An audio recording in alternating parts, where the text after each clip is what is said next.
देखा, नतीजे आने के बाद एक तेजी आई, करीब 3% तक स्टॉक ऊपर आ गया था ग्रीव्स कॉटन का, लेकिन उसके बाद ऊपरी स्तरों से थोड़ा नीचे आया और 2% की मजबूती यहाँ पर रह गई है।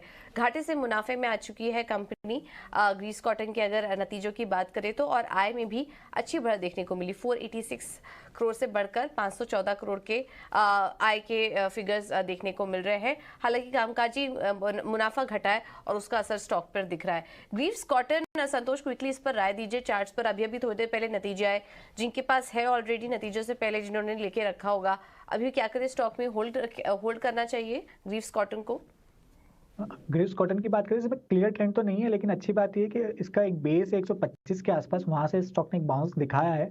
हालांकि ऊपर में इसको 145 से लेकर 150 के बीच में रेजिस्टेंस एरिया है। तो अगर किसी का ऑलरेडी पोजिशनल व्यू है तो मेरे हिसाब से 125 जब तक नहीं तोड़ता होल्ड करना चाहिए। अगर कोई फ्रेश एडिशन करना चाहता है तो 150 का लेवल क्रॉस करने दीजिए, फिर फ्रेश एडिशन करना, क्योंकि अगर 150 क्रॉस करता है तो फिर शायद हमको 170 180 तक के लेवल देखने को मिल सकते हैं। तो ये ग्रीव्स कॉटन को लेकर व्यू है। लेकिन पारस डिफेंस के भी अभी नतीजे आए हैं। कंसोलिडेटेड आय की बात करें तो ये 46 करोड़ से बढ़कर 61 करोड़ के पार निकल गया है। कंसोलिडेटेड मुनाफा 7 करोड़ से बढ़कर 9 करोड़ हो गया है, यानी आय और मुनाफे दोनों में ग्रोथ दिख रही है यहाँ पर। संतोष जी, क्या लग रहा है यहाँ पारस डिफेंस क्या ट्रेड लेना चाहिए यहाँ पर?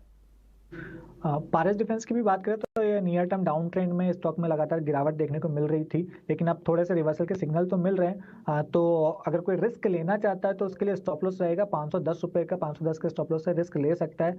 हालांकि ऊपर में इमीडिएट बेसिस पे 550 एक हर्डल है, 550 क्रॉस करता है तो फिर शायद हमको 575 600 रुपए तक की रैली देखने को मिल सकती है। तो ऐसे रिस्क रिवॉर्ड फेवरेबल है, बट ट्रेंड थोड़ा अभी भी वीक ही बना हुआ है।